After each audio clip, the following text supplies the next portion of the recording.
the last time. This is KFTV post-game live. We were believing. We wanted this one, man, and just wasn't meant to be tonight, man. Knicks went into Miami for a Game 6 matchup with the Miami Heat, man. One where, the Knicks were looking to force a Game 7. And, we wanted this one, man. We wanted this one for the city. Wanted this one for the team, for the fans. This has been an unbelievable season by any stretch of the imagination. Jalen Brunson came into this thing after they lost Game 4. He said, you got to believe it's not over. We take it one game at a time. They won Game 5. He said, it's not over. We didn't accomplish anything. We got to get to the next one. He got to the next one. He put the team on his back. A heroic performance. A night that you wanted to call the Jalen Brunson game, right? The storybook season. You wanted it to be called the Jalen Brunson game. But it just wasn't meant to be. Wasn't meant to be tonight. Costly turnovers down the stretch. Lack of offense by the Knicks. Lack of help from the supporting cast. And that was all she wrote, man. 96-92, the Heat win, and the Heat will advance. And this one was a heartbreaker because, at 92-86, Brunson himself gets hit by Gabe Vincent, a cheap shot in which the refs, they call a 2-shot and the ball, flagrant foul. They got the 2 shots. They made the free throws. They get the ball back. They get it to Josh Hart. Hart converts in the layup. It's a 2-point game. And you at that point, I felt like with just one stop, Brunson was going to take us home, man. With just one stop, he was going to take us home. And they got to stop. And it was just a tough turnover, man. A tough turnover. He tried to force it in to Julius Randle, who was cutting in the middle. Tough mistake. I'm sure one that he regrets and will want to take back. But that's it, man. Miami got it. And they wrapped it up, man. Just a heartbreaker. Heartbreaker. We have highlights if you want it. Yeah. Al, give me your thoughts on this one, man. It's tough, man. It's tough, especially how magical this season has been, how resilient this team has been throughout the regular season, how they looked in the first round against the Cleveland Cavaliers. You thought we'd get that same team throughout this second round, and, games 3 and 4, they didn't look like that. There's just a lot of questions, man. There's just a lot of questions that I have after this game. Questions about, player performances, the coaching decisions, just because it felt like there was a little bit too much left on the table from everybody, right? It was just Brunson who was out there. I mean, man, 41 points kept this team alive, man, down to the wire. Talk about 96-92. 41 of those points came from Captain Clutch, Jalen Brunson himself. And when you just think, what if Randle or RJ had it going? What if Grimes was able to knock down a couple more shots? There's just a lot of questions, man. Just a lot of questions. I mean, we can even go back to why didn't we get Grimes until 2 minutes left into the fourth quarter, right? And you see RJ and Hart out there who just shrunk the court. A lot of questions, man. A lot of questions to go around. But look, on the season, you got to be proud of this team. We got a superstar in Jalen Brunson. I didn't mix any words. The fact that you can come in to a do or die game for your team and drop 41 points under some bright lights on one of the biggest stages, that's a superstar right there, man. It's not in the making. He's here. We got a good one. And you can look forward to this offseason that we got something here cooking in New York. Yeah, no question, man. JD, your thoughts, man. Well, I lived through it. Since, we all watched the game, but doing the play-by-play tonight, over 15, 16, 17, 1,800 that came and supported the channel live watching for the play-by-play. It was fun. and it was heartbreaking. And, for me, it's just frustrating to lose a game where I felt like from the Knicks standpoint, like so many things could have happened better. Yeah. My top two things I'm looking at tonight is the head coach and Julius Randle. The head coach, I think, had his worst coaching game other than maybe game 2, round 1 against Cleveland. This might have been his worst coaching game of the playoffs. Decisions, the game plan, the offensive sets, the substitutions tonight. Just absolutely, I thought it was awful. It was flat out awful. And I understand, I know, great season. I know, we weren't expected to be here. I know, and that is true. But in the end, when you're in the moment and when you feel it, and when you're in a position to where, and I know we had this debate the other night, and I know we're the team that's going away, but you cannot tell me looking at this game tonight that you felt the other team has a better roster than this team. And that's without Quickley playing. I just don't think they were a more talented team, but they were the better team this series, because at the end, they were the better coach team. They were the team that was more prepared, and they were the team that made the least mistakes. And sometime in sports, if I play you one-on-one and I'm just better than you, you might beat me if I make more mistakes than you. And I might go off the court and say, I'm still better than you. Well, I'm going home with the loss, and you're going home with the win. And I think that's the difference between these two teams. One team executed better, one team hustled better, and one team was more prepared.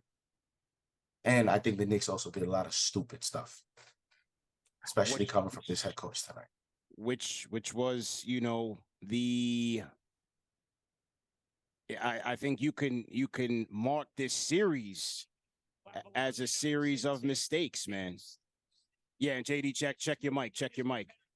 Yeah, you can mark this series as a series of mistakes, man, because even though the Knicks were more careful with the ball in this game, it was the crunch time turnovers that was just killer, man. RJ throwing it into a double team, turning the ball over. Julius turning it over into a double team. And then, the Brunson one was such a heartbreaker because it was so uncharacteristic.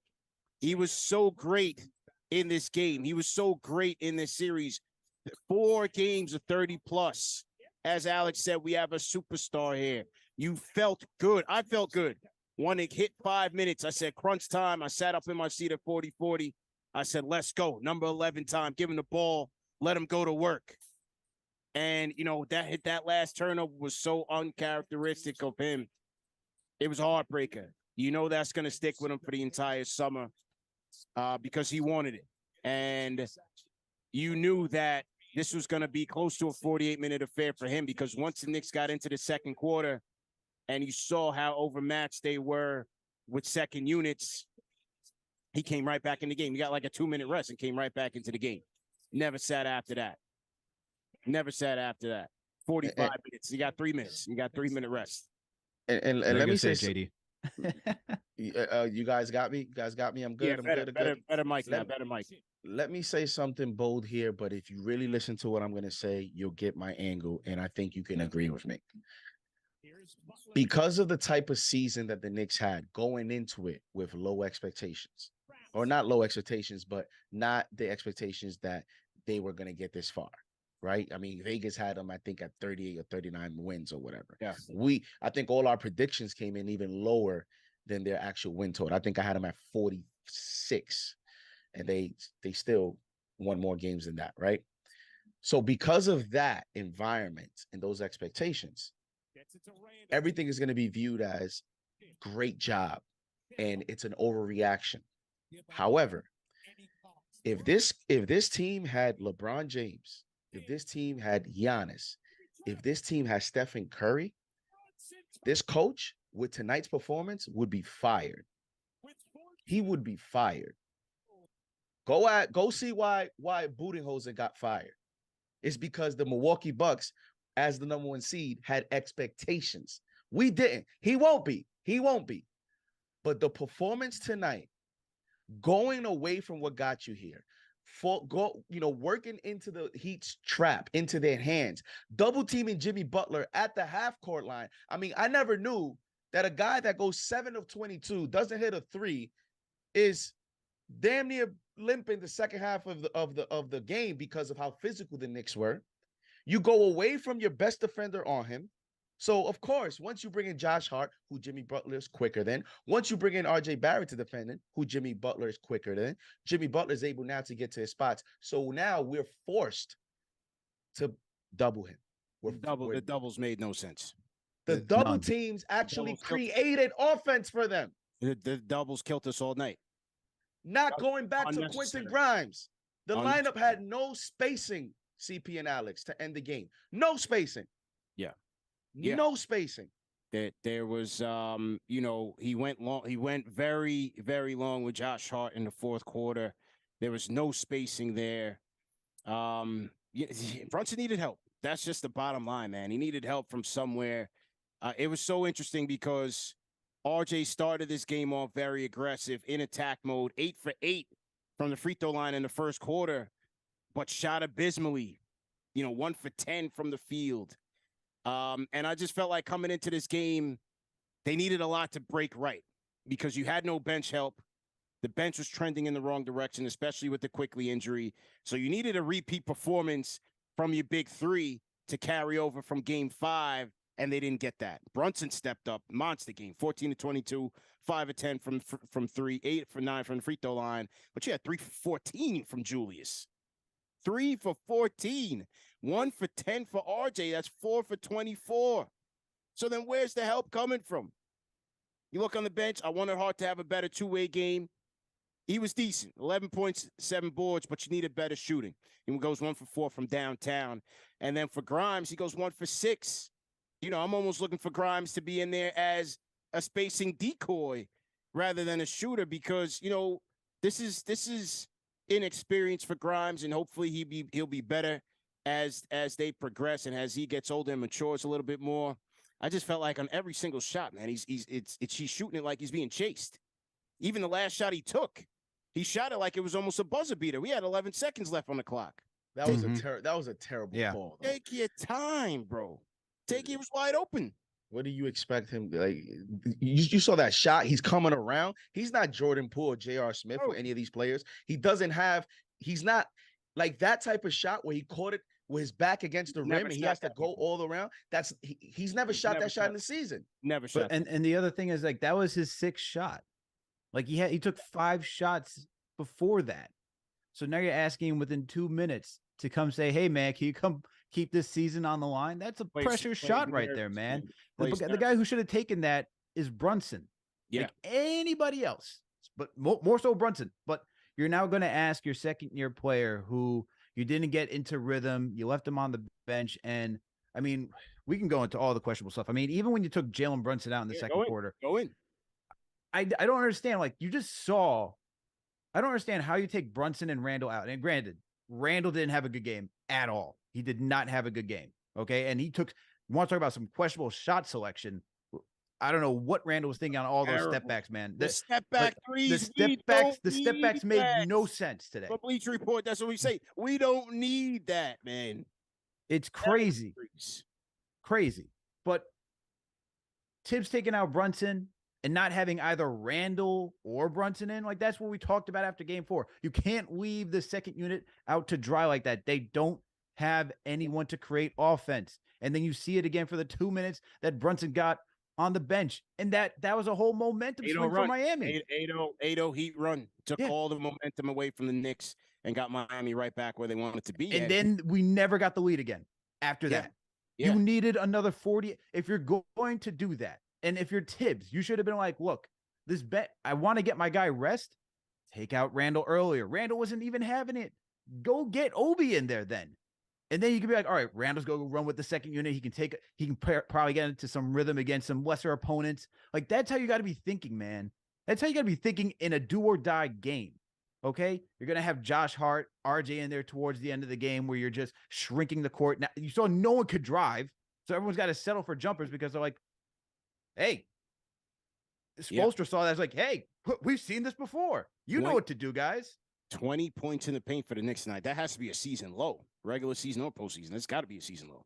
Dreadful. 20 points in the paint on a team that only plays Bam in the middle. Heat conversely had 38. And what kept the Knicks in this game, man, was that the Heat weren't able to hit their threes for the better part of 3.5 quarters. They got their shot 26% CP from three. 26. Miami 26, and that's why they're going to get smoked next round too. They're not, I don't believe they're not a great team to me. There's no way. They're just a very good coach team, and you could just go one by one with the mistakes from the coaching decisions. Like even you want to run that lineup you did with McBride and that was brutal to watch. That was a brutal lineup. Number one. Number two. At any point of the year, did we ever run offense through McBride? No. When McBride came in, McBride was an off-ball guard. But no, in Miami, game 6, we must win. Let's run the offense to McBride just because RJ had one turnover. If you saw the turnover that RJ had by the baseline, he kind of lost the ball. From that point on, the coach panics and goes away from running the offense through him. Because when I looked at that lineup, the first thing, and I said on the play-by-play, this must mean that we're going to run the offense through Barrett every single possession until we can steal 3 minutes. And that's the opposite of we did. We did not run the offense every single possession through Barrett, who was our best, player there to do that. No, we decided to run it through McBride. And McBride goes NBA Street, just goes dribble, dribble, dribble, dribble, dribble, dribble, dribble. He plays zone, and then we make the first pass with like 6 seconds left in the shot clock. Amazing offense. You go away from Obi. The kid hits 2 threes in the first half. And I talked about in the third quarter. Let me see how Thibs coaches this third quarter. Maybe he's going to go to Obi early. The kid hit 2 threes. We're going to need more of it. Randle doesn't have it tonight. Nope. You bring him in when? In the fourth quarter. Pretty tough to get in rhythm with that type of substitutions. I don't understand a lot of decisions that we made tonight. And I'm going to say this last part here. Last season, we talked about getting players around Julius Randle, getting a point guard. We talked about how can we figure him out? How can we improve this roster? We got to get players around him. Well, that philosophy has changed. It is now, how can we find better pieces to fit Jalen Brunson? And to me, Julius Randle is the number one guy that when I look at this roster, does not fit with Jalen Brunson. He doesn't, because at the end of the day, he does not, at this point, has not performed well in the playoffs. And this is too much of a sample size for me to come back and say another season, let's try this again. The Knicks have a big offseason. Salute to everybody on the Bleacher Report app. Salute to everybody on YouTube tapping in right now, man. 96-92. Knicks lose a brutal one in Miami, down in crunch time, despite a 41-point masterclass from Jalen Brunson that just ends in heartbreak, absolute heartbreak. Shout out to the Rhyme Animal Chuck D on YouTube, man. $300 super chat. Salute to the OG, man. Appreciate the support. He says, how magical was this? I never seen a fight like what I saw from JB tonight. From the 41 to the blow to the head. He caught a forearm shiver to the jaw. He says, I could say that JB saw Julius cutting against Vincent and didn't fight for it. I'd rather salute Knicks Nation here on KFTV. Alex, JD, CP the Fanchise. We hurt, but we should stand up. This is new territory. Yeah, look, man, by tomorrow, the next day, I'll reflect on this a little bit differently, man. But tonight, this one hurts, man, because you just, as that game was so tight in crunch time, I just felt like 11 was going to deliver, man. He was so on it all game from beginning to end, locked in, totally locked in. And it was just such a heartbreaker to see how he ended that game, man, because you just felt for him. And he stood there staring up at the ceiling. That one hurt, man. That one absolutely hurt. So to the people on the Bleacher Report once again, somebody in the chat said Scott Foster tried to save the Knicks and they couldn't do it. I didn't think he tried to save the Knicks. He gave Jimmy Butler every single call he needed. Knicks had to get punched in the jaw to get some respect, man. I mean, it was getting brutal out there. And I'm not the guy that blames the refs. I hate to do that. But once again, Jimmy Butler got his 11 free throw attempts. He got his 11. And a lot of those were just BS calls, to be honest with you. I wasn't feeling those at all. But as JD said, man, execution. Bill Belichick always says this in football. When he goes to the post-game press conference, he always says in a tough loss, he says they made more plays than we did. And that's what Miami did. They're battle-tested. They've been here before. I mean, how many times are we going to talk about Kyle Lowry? How many times are we going to talk about Kyle Lowry in this series? I hate to even give the guy credit, but he was once again great for the Miami Heat, schooling the Knicks down the stretch. 3 steals, 9 assists for Kyle Lowry, 4 or 6 from the field. They just got the winning plays from the guys that they needed. Jimmy was Jimmy. Lowry, Bam had his moments. They just made the plays they needed to make, man. It was just absolutely tough. Absolutely tough, man. Let's get some calls from the Discord here. Let's hear from some people on the KFTV Discord. Hit that thumbs up button for you boys either way. JConz on the Discord. Go ahead and unmute your mic. Yo, how you feeling? Can you guys hear me? Loud and clear. Yep. Not good, bro. I'm in my car. I got kicked out of the house screaming too loud, bro. Yeah, this was a mess, man. First off, let me start on a positive note quick. You guys crushed it all year. CP, Alex, JD, you guys were great. JD, you killed it tonight, bro. Everything you said was spot on. Yeah, absolutely. So quick, I'll go as quick as I can. Yeah. Let me just start with the bench. Yeah. Trash. Well, I mean, come on. They were thinking about where they're going on vacation. Mitch, garbage. Quentin didn't get enough burn. IQ didn't even play. But Hartenstein, he had that one block. What else? I mean, they were trash. I don't care what anybody says. The officials, you could be a Heat fan, a Knicks fan. They played a huge part in this series. They were garbage. They made a bunch of trashy calls that really kind of affected a lot of points in a lot of games. And that's why I think that there was some makeup calls tonight. But the last 2 things, and I think they're interchangeable, but one person needs to go, bro. Thibs, I've always liked Thibs. I think he's good with the X's and O's. I think all the players play hard for him. I think they like him. But he reminds me of like my family's Italian, like my grandmother, or even my mother. Like my mother will have us over for Sunday, right? A whole dinner. And she'll wash all the dishes by hand. And then she could put them in the pantry because they're clean, but she puts them in the dishwasher. I'll say, Mom, why are you doing that? Well, because that's how I've done it my whole life. Mm-hmm. That's the way. Thibs is resistant to change. He's not. I think he's so set. What change were you looking for from him tonight? So, Obi should have been in that game. And I didn't think that during the game, but looking back on it now, bro, Randle was garbage. And that was my next point. But Thibs will adapt a little bit, but at the end of the day, chips are on the line, game is on the line. He's going to ride with who he thinks are his guys. He'll die on that sword. He'll die on the hill. And if it's to his detriment, I don't think he's willing to adapt. Whereas I think a younger coach is more willing to adapt. I could be wrong, but I don't know. The first thing, Julius, I'm done, man. I've been a defender of him for 4 years since he's been here. I've gotten into arguments with my brother-in-law, my boys. I got boys down in Miami. So I'm going to see on Monday, they're going to kill me. But they're going to roast me, bro.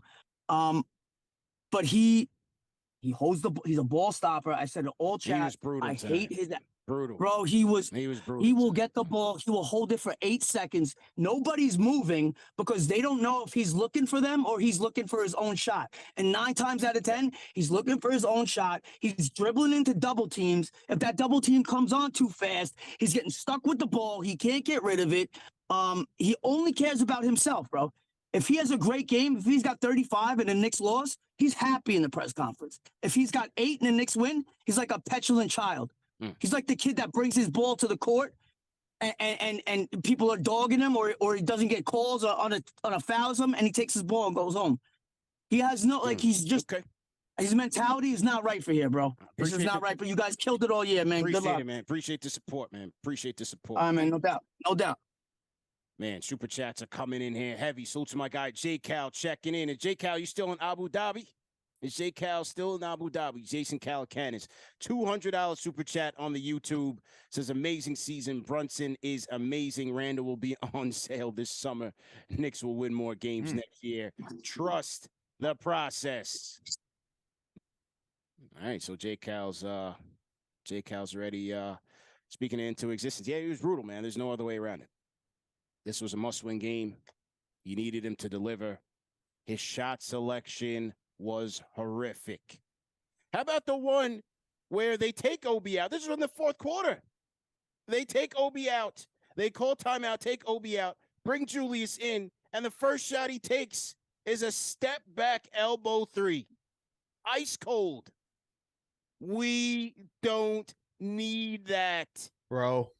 In this game. The shot selection was horrendous. Like, and to the caller's point, like, what he did so well in game 5 was play in motion through the offense, right? He made quick decisions. He was getting to the spots where he needed to do whatever move he wanted to make.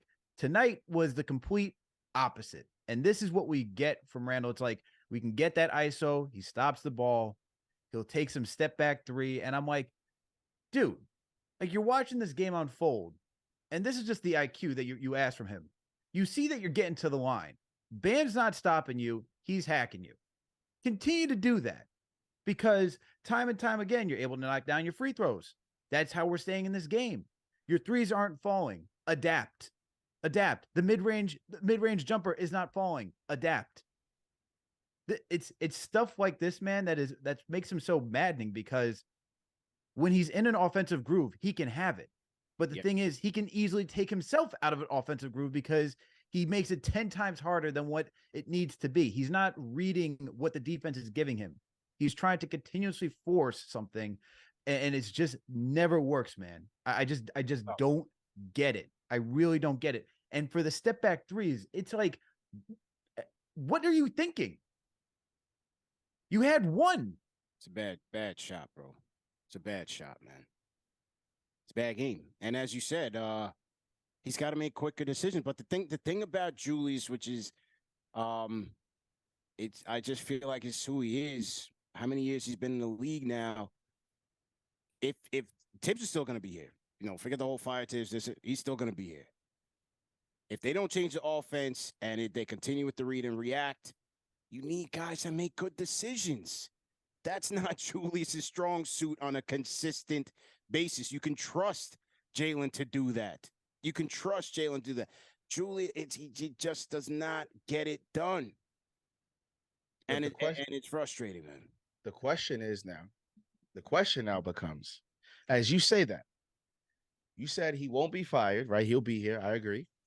That's why I say he won't be. And I illustrated that example. It would only be under the circumstances you go into high expectations and you don't, then that would be a different decision. Like tonight's performance from him gets him fired if we came into this series with a ton of expectations. We don't, he'll get away with it. Fine.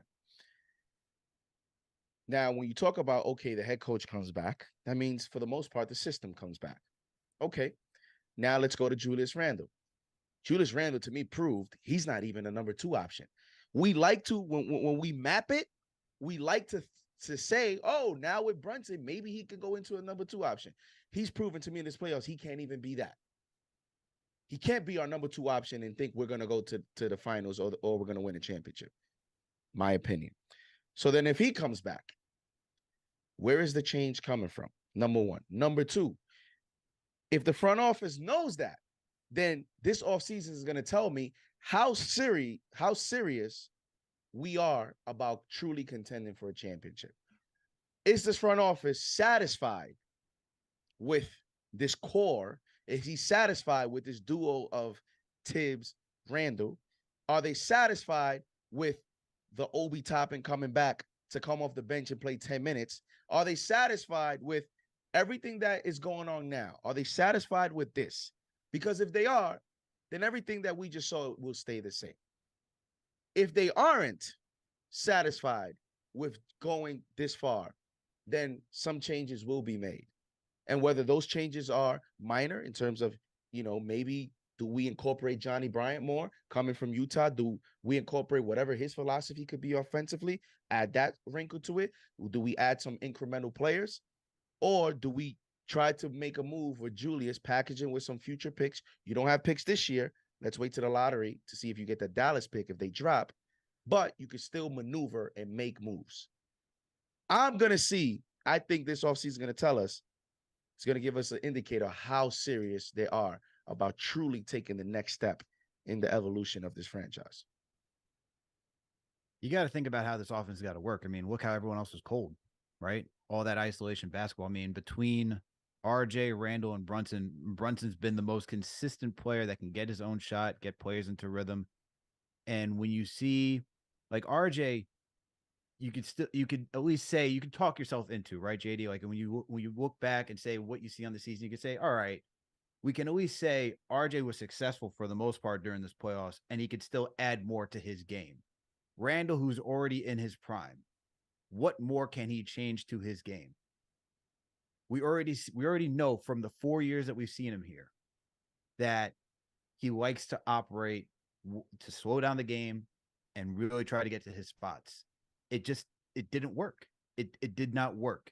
And if you are the front office and you look back saying this Miami Heat team wasn't even at full strength, they didn't have Tyler Hero, they didn't have Victor Oladipo, but when he came back, like, was he still effective in his role to be that number 2? No. Could you even say he's a number 3? I don't even know, because at least one of those options, I have to say you're at least consistent to do something, right? I'm looking at Philly, and I'm like, okay, you can, even though they didn't win last night, you can be like, all right, you got Embiid, who's your MVP. You'll go to Harden, then Maxey, right?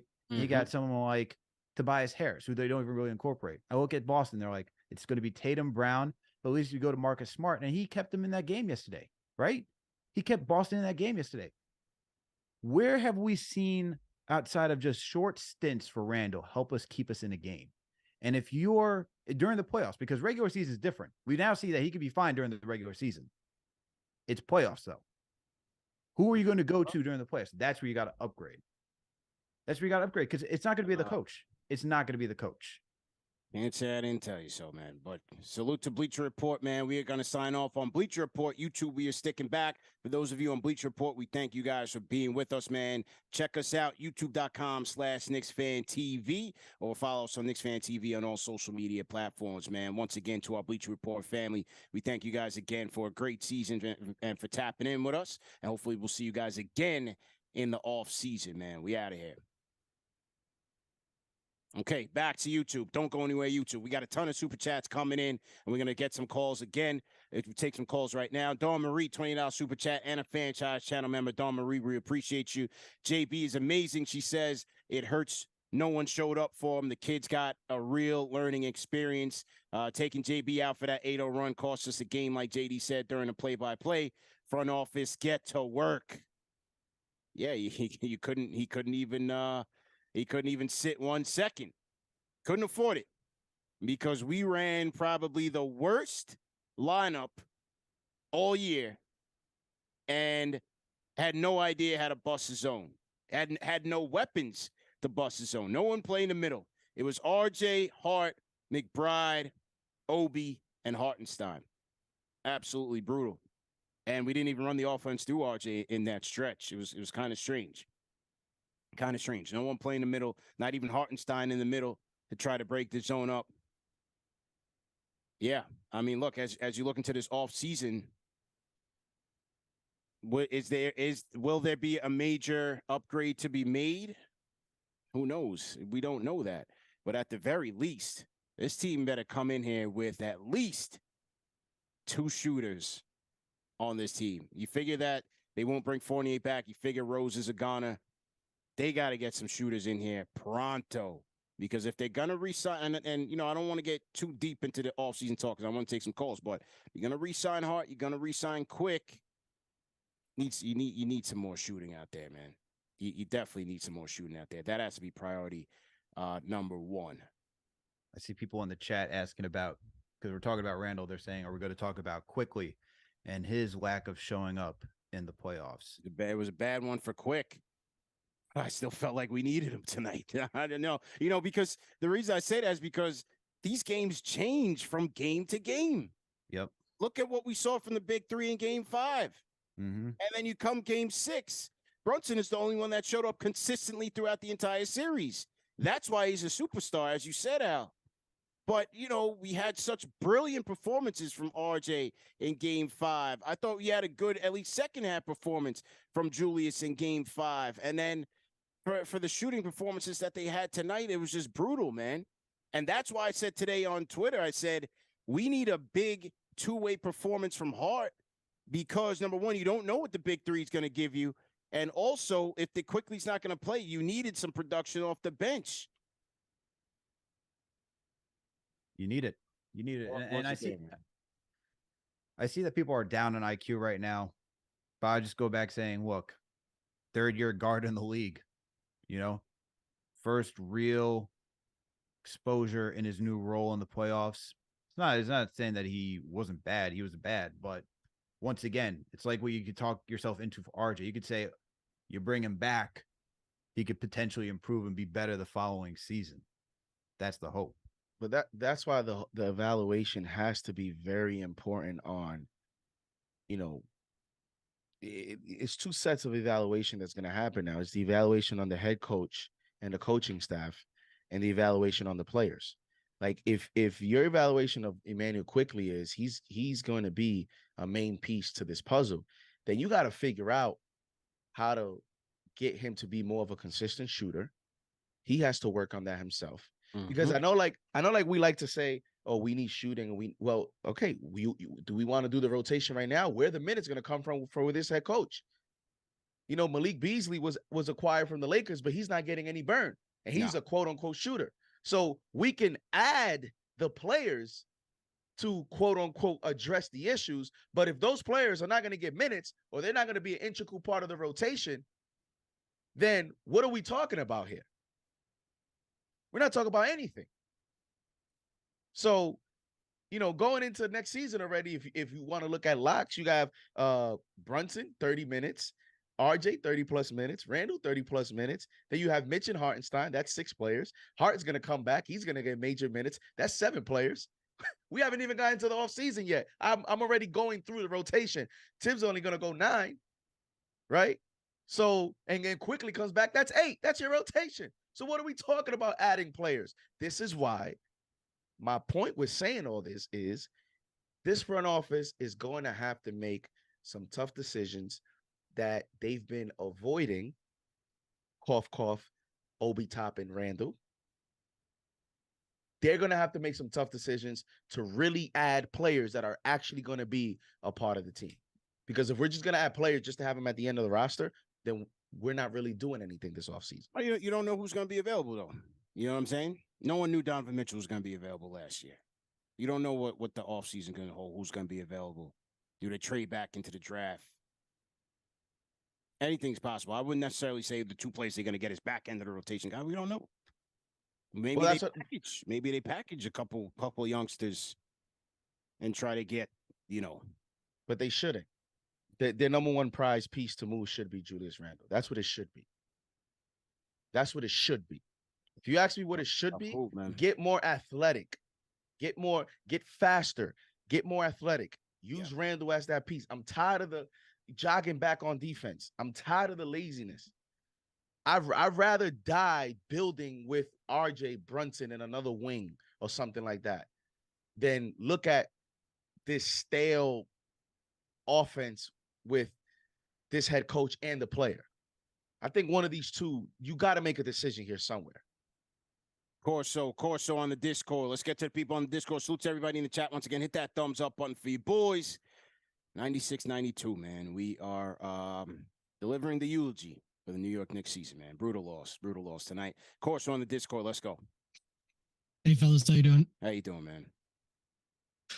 Tough loss. First things first, thanks for your coverage all year. Thank you guys you, have man. done great, top to bottom. And I know I just started calling in recently, but I've been here since like the J. Ellis days. So Yes, I've been sir. here for a minute. I've watched you guys grow. It's been an inspiration. And like, I know every other fan base wishes they could have something like this. So shout out to y'all. You got the best, man. Number one show for the fans by the fans. Yes, sir. So it's almost like save the analysis for the rest of us. I feel like you guys hit all the points, doing a great job as usual. But like, you know, the way I kind of look at things, it's like one of two things needs to happen. Either Thibs needs to go or Randle needs to go, or both.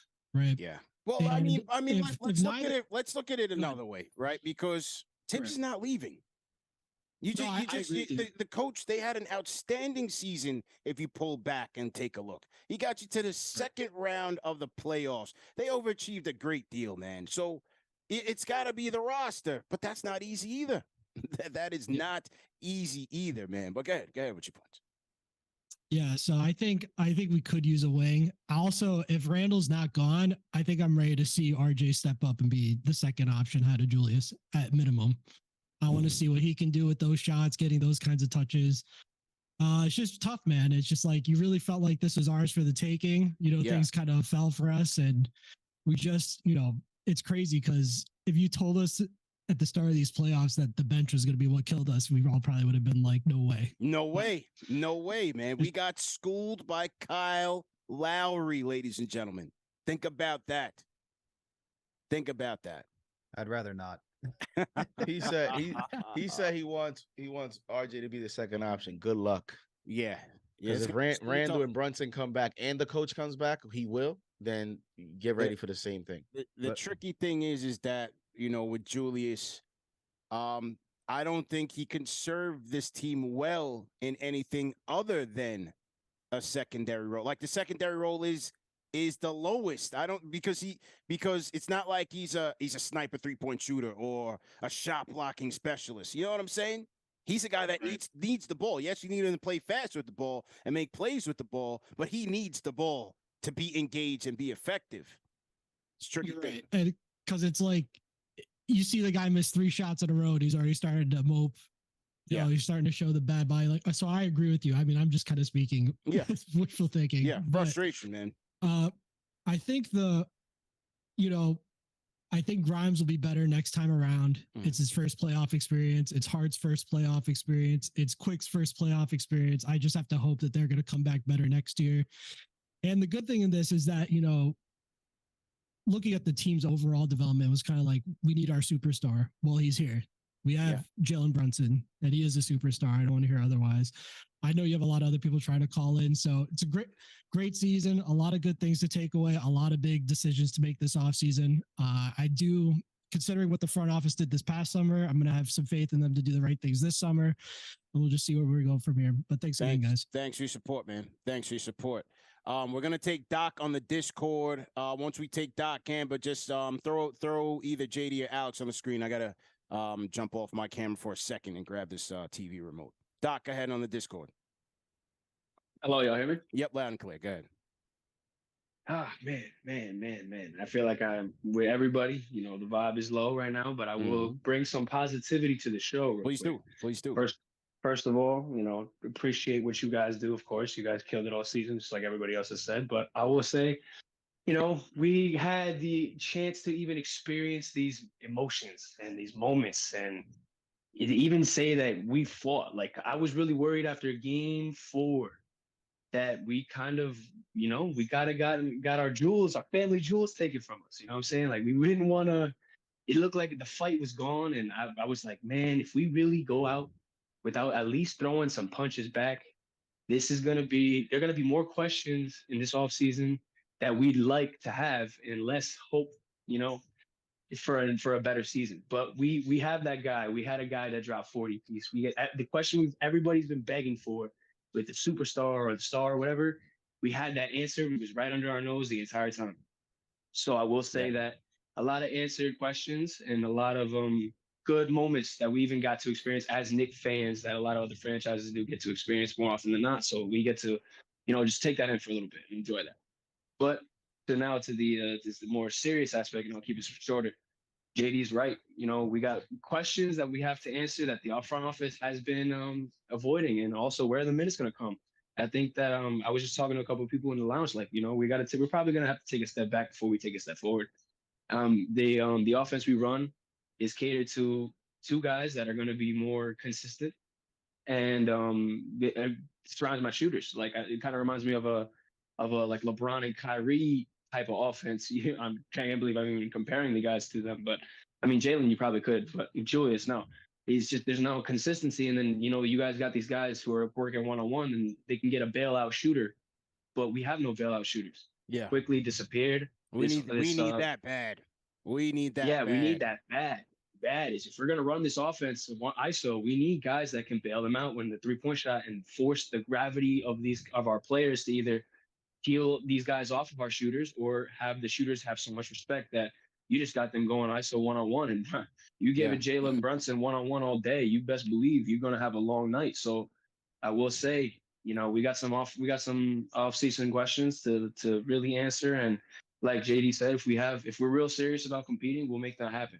So I appreciate you guys. I appreciate everyone in Knicks Nation too. Give them a subscribe, give them a like. You know, man, and just appreciate y'all. I got to take this one in, man. Got to take this one in. Yeah, man, it's tough. It's tough, man. Just a tough one. You know, I think someone said, you know, it would have been easier to stomach a blowout than a close game. It almost is eerily similar to the comeback attempt that they made in Indiana with Knicks tape in the Melo year. And, you know, it's almost like the Hibbert block shot is almost now what the Brunson turnover is. You know what I mean? Oof. The Hibbert block shot on Melo is the Brunson turnover in Game 6.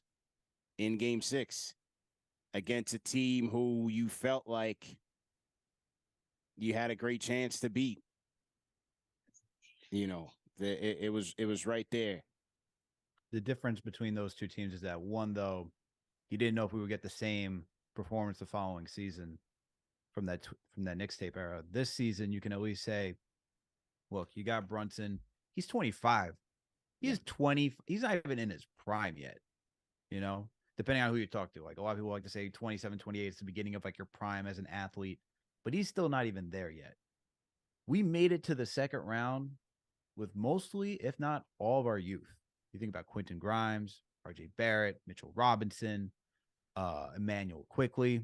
We had Deuce playing major minutes for part of the season. You had Obi Toppin in there. That's a win, man. That's a win because you got guys on good contracts, guys that you could say, okay, you could start saying, all right, we got a good young core here. We could figure out who we should keep, who we can move, and if you're even trying to move any of those guys, right? And we're going to discuss that all this offseason, but look at the value that they just increased for themselves, right? You can now say, hey, Deuce McBride's a winning player. Look what he did for part of that season, and he was still getting some time during the playoffs. You could say Quentin Grimes, winning player. Emmanuel Quickley, winning player. Look what they get you. Look where they can take you to, right? Whether, regardless if it's as a collective or individual, you can look at their numbers and be like, there's something there. You as an opposing team, you can say there's something there. And as the Knicks front office, you could say, now we got some true assets here. Plus draft capital, we can make some things happen. But that's to JD's point. That's if the front office wants to be serious this offseason and start taking those things into consideration. Yeah, true indeed, man. So to everybody in chat, once again, hit that thumbs up button for you boys. $10 super chat from Eric Drumpf, Fanchise channel member. And he says, only reason I lasted the final buzzer was because of JD commentary. Thanks for the show. Can we trade Barrett for Simmons? He probably would have had a higher field goal percentage. Someone asked the Nets for a trade. That's the most ridiculous thing I've ever heard. But thanks for the super chat. Thanks for spending money with us. That's ridiculous. Salute to Life Changing. You said Simmons? Yeah. Like Ben Simmons, yeah. Like Russell Simmons? Yeah. Simmons. Like Richard Simmons. Yeah. To help, you know, keep them exercising. You really spent money to say that. Like, that's the crazy part. Right. Like, you spent bread coming out of your bank account to say something like that. He sent us the super chat equivalent of thanks for the call. we gotta go. Shout out to Sim, Fanchise channel member, Erwin Vasquez, Eric Drumpf once again, Manny USPS. A lot of Fanchise channel members in here, man. We salute you guys, man. We thank you for your support all season. Back to the Discord we go. EricAtlas, let's go. Discord is rocking. We need everybody rapid fire, man. We're gonna have all season, all month long to talk about, what we saw and what to do moving forward. So we need rapid fire takes and pass the baton to the next guy. EricAtlas, let's go. We're rapid fire. Okay. So immediately, my one thing that I gotta say negative about tonight, because I want to leave the negativity tonight and just move forward. We were in the bonus so much that the commentators were like, oh my God, they're really about to spend 9.5 minutes, 7 minutes in the bonus. Yeah. And we can't see Randle and RJ drive. Like, we're seeing Jalen doing Doctor Strange, trying to see the only possibility for us to win this game. And I know on the paper it was Brunson's turnover, but we all saw Randle had a hand on it. And he did that like 4 times. What is he, Nerlens Noel? Like, get him out of here. Like, that's all I got to say. Rapid fire. Tough, we can't spend 18 minutes in the bonus and not score nothing from our two guys that are tough. It was brutal offense Knicks forever, in that fourth quarter. Of course, absolutely, man. Wallabee, go ahead and unmute your mic, man. Fanchise channel members tapping in heavy tonight. Wallabee, let's go. Knicks take Jake on deck. Hey guys. Just one thing I would have liked to see in this game. Just with Thibs, with season on the line, gotta, take a chance, take a chance with some of these guys like Quentin Grimes, for example. Didn't get into like less than 3 minutes left in the game. Yeah, it was OD. And Hart did get the layup off the Brunson 2-shot on the ball, but I just, Hart once again just he wasn't confident in his shots. And it's not to say Grimes was better either. Grimes was 1 for 6 himself. Last shot was a tough one for him. Yeah, it was a tough call, man. Yeah. Just a tough way because the game was there. Obviously with Randle, RJ Barrett, tough games from them. But yeah, I think for this team, it's a lot to build on. They overachieved. No one expected them to get this far, win as many games this season. So yeah, just again, off season, they'll have plenty of time to work on that. But overall, just a tough loss, but overall great season for the Knicks. Salute, man. Appreciate it. KnicksTakeJake. Go ahead and unmute your mic. Yo, what's up, guys? Hope my levels are good. Yeah. Look, man, I can't believe this, man. I can't believe this. I love the energy in here because I think this is what it'll take to make the necessary changes. And, I don't know why people don't want to be negative because I'm not happy to be here. I'm not accepting this loss. I'm not accepting a positive step. JD's been talking about it. This was the best case scenario to make it to the Eastern Conference Finals, and the worst team won the series. Anyone saying anything else is huffing copium. Tom Thibodeau refused to start Quentin Grimes. Tom Thibodeau refused to switch for 4 games. Tom Thibodeau benched and held our second best player in RJ Barrett to different standards than a guy like Julius Randle. He kept sending double teams to a hobbled Jimmy Butler that was not working. We refused to run anything through RJ Barrett. He refused to go small. This series is on Tom Thibodeau. And look, Thibs is a regular season hustler. So can he get you to the next part has always been the question. The answer is always a resounding no.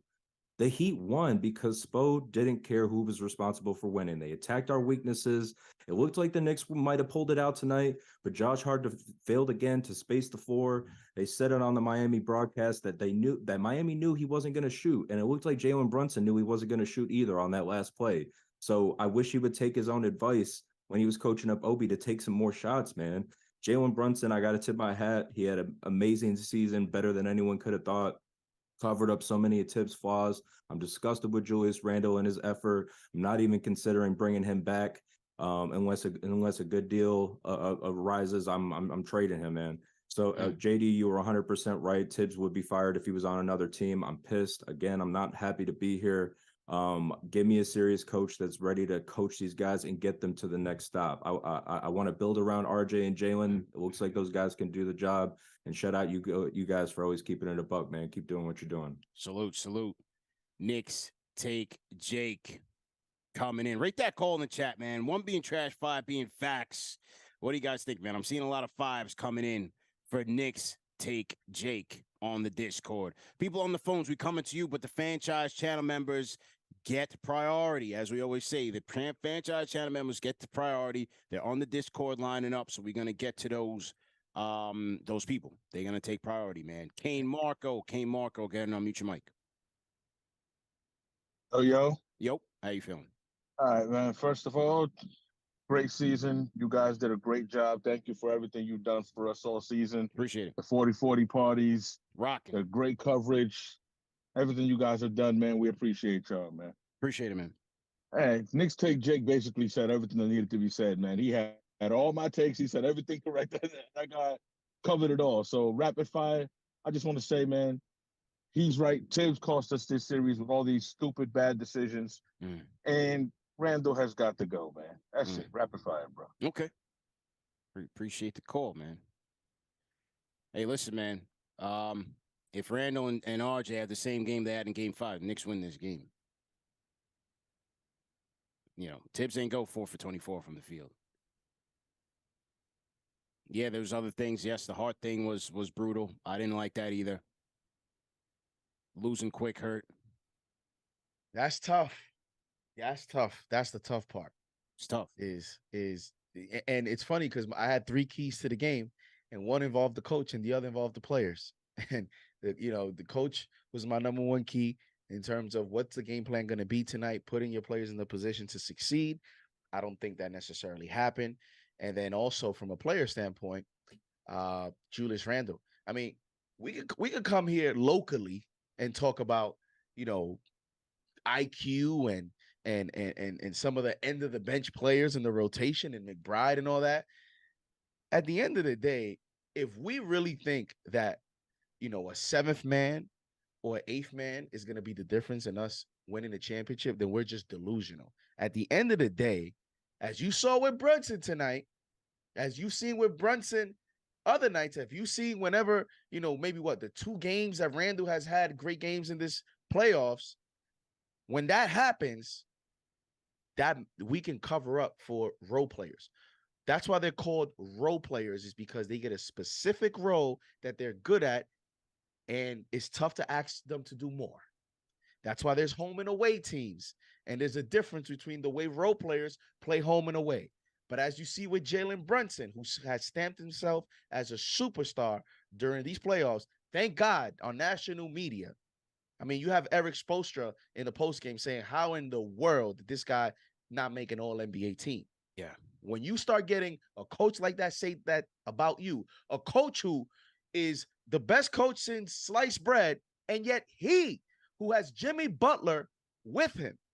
I mean, you talk about being a mastermind coach and have a mastermind type player to run your system.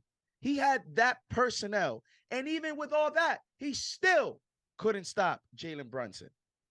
So to me, it becomes now about your main players. And Julius Randle, thank you for the contributions. You did not come through in these playoffs. And that's why the Knicks organization, if they're serious about building a championship, they have to make tough decisions. That's what this is all about, making tough decisions. And they got rewarded for Jalen Brunson at that point. That was a quote-unquote tough decision. Giving that guy $100 million, they got criticized for it, but they got rewarded for making a tough decision on a 6'1" point guard that people thought you were crazy to give $100 million. Front office, just like you're throwing champagne off that decision, now let's go make some tougher ones. The kid was he was nothing short of brilliant this entire season, man. Never let us down, man. Like, even that last play, I'm just like, bro, like, he never does that, man. He's so careful with the ball. Like, I couldn't even knock the play because he was so brilliant in this game. You can't even knock the play because I even understood what he was trying to do. You know what I mean? Because you're like, okay, they're double teaming me baseline. I shouldn't force anything. Let me find my teammate who's cutting the lane. And you can understand it, but it's like, it just didn't work out, man. It looked okay for the split second, man. Yeah, for the split second. It wasn't there. It wasn't there. I really wish he just brought the ball up, put up a 3, and I'm like, I would have rather seen that, what you got from Jimmy last year against the Celtics in Game 7, right? I'd rather have seen that where I'm like, please, let's end on that. And I could at least go home and be like, all right, Jalen Brunson legit did everything in his power to win us this game. But as you mentioned, CP, that's a personnel situation right there, right? You talked about needing shooters. The reason that play resulted that way was because you had Josh Hart on the floor, and the Heat defense did not respect it. And therefore, when he tried to make that pass, there were all 5 Heat players were right there in the paint. They knew what was coming, man. Oh my God. So as much as it sucks that he made that turnover, it also that should be right there a nice graph that you could take a picture of, and the front office takes that with them into the offseason as an indicator on what they really need to get better at for this team. Because that right there was a moment for them to take into the offseason and improve this roster. Shooting. Go get a draft pick and go get a shooter. Honestly, and we need someone to help Mitch in the paint, man. That's the other thing. Because Mitch, as the sole safety valve for the defense, and I mean, you could just look at other teams, like you look at the Warriors, right? And how they have Kevin Looney, but they have Draymond Green. They have 2 defenders protecting the paint. I feel like that's what we need too, man. We need someone who can help Mitch. 11, 10 minutes left. Go ahead. Nah, like I feel like that's what we need. Like we just need somebody, and I'm like, look, Quay, Draymond, Steph, they're all getting up there in age. They're not all in their primes. Yeah. Although it seems like Steph is just timeless by the way he can just still continuously score. But I feel like we need somebody down there to help Mitch protect the paint, man. And our only hope in the East now is it's an interesting Eastern Conference, because that Sixers situation is going to be interesting if they lose Game 7. And you have a Joel Embiid. And Harden dips to H-Town. I don't know how much of an asset he is at this point, to be honest, because like if you're a franchise, you want to give him draft picks for what, 1 more year maybe of prime, and you could argue he's not even prime Harden right now, and then you have Embiid who's 29, I believe, heading into that 30 mark. He's a 7-footer going into his prime. The Boston Celtics is another situation. Jaylen Brown and Tatum, there's a lot of conversation going on there. And then the Milwaukee Bucks are going to come back to try to compete. But even their roster with Brook Lopez in his mid-30s, Jrue Holiday getting up there, like that roster is also aging a bit. So there's a lot of parity that's going to start to build. But then again, we just ended in a playoff run, and we did not play the top 3 seeds of the Eastern Conference. And to me, the front office has to be careful in getting complacent and thinking that, because like we did not play in any of the top 3 seeds. And I wanted that to happen to get a true barometer on how far we are. Because sometimes if you would have played the Bucks and got smoked, 4 games, swept, or out of 5, swept. Then if we would have got swept, then that tells you keep building. And I disagree with you. We definitely would have got swept. No, we would have not gotten swept. We would have had no chance. Then you're disrespecting Jalen Brunson. Then there's no way we got swept. Not the way Jalen Brunson's playing. We don't match up well with them. We don't. But he would have gotten us a game. Between Julius and Mitch, Giannis would have schooled him, bro, if he was healthy. Then that's your answer. Like we're answering the questions. Julius has to go. But we will never get a path like this. We may never get a path like this again, ever. You got to earn it, but they got to earn it, bro. Pudge Forever said we blew a perfect opportunity. They didn't blow it. They didn't earn it.